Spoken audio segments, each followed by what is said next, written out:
Yo, what's up mga kaibigan? Nalina tayo magkwentuhan. Sa interview sa podcast, si Draymond Green ay kwinento ni Kevin Durant na okay lang naman siya na matrade, wag lang nga daw sa gitna ng season. Gusto niya nga daw na makita kung ano ang mga kaya ng kanilang team. Kung may plano man nga daw ang Phoenix Suns ay trade siya ay gawin ito sa off-season at hindi sa gitna ng season dahil hindi nga daw ito nagme-make sense dahil napakalaki nga daw ng mawawala sa isang team kapag nakipag-trade ito sa kanya sa gitna ng season.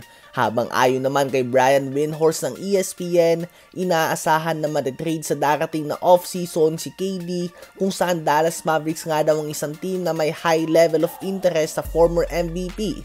Kung sakali man nga na makipag-trade ang Mavs kay Kevin Durant ay kakailanganin nilang magbitaw ng madaming assets, mapadraft picks man ito at mga quality players tulad nila Derek Lively, PJ Washington at iba pa. Magkakaroon nga sila ng tatlong max player kay Kyrie Irving, Anthony Davis at Kevin Durant kung sakali. May mid-level contract din sila kay Klay Thompson, kaya naman mapapalibutan nga sila ng mga players na may minimum level contract na lamang kung sakali. Sa ngayon ay hindi ito malabo lalo na't ang Phoenix Suns nga ay posibleng hindi makapasok sa playoffs or even play-in tournament. At sa mga huling taon ni KD sa liga, malamang nga sa malamang ay gugustuhin niya na maglaro para sa isang contender o isang team na may tsansang lumaban para sa championship. The last thing na gusto niya ngang mangyari ay ang masayang ang kanyang mga natitirang taon sa NBA sa isang team na hirap na makapasok sa top 10 ng West or East.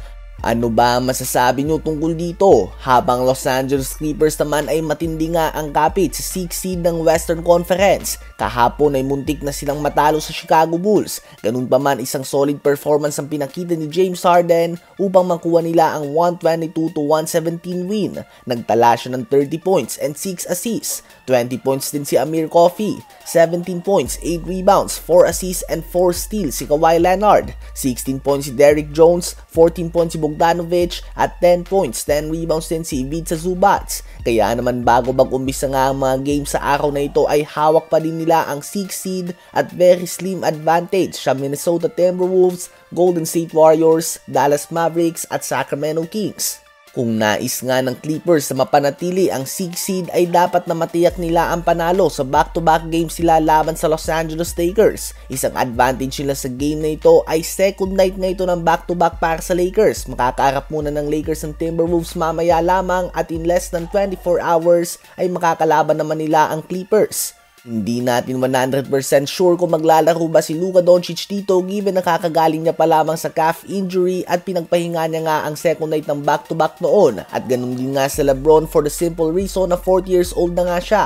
Napakalalim nga talaga ng West mga kaibigan to the point na mga team na tulad ng Clippers, Warriors, Mavs, Kings, and even Suns ay halos lahat nag-aagawan lang para sa dulong guaranteed na playoff spot. Kayo ba mga kaibigan, sa palagay nyo ba ay mapapanatili ng Clippers ang 6th seed sa Western Conference?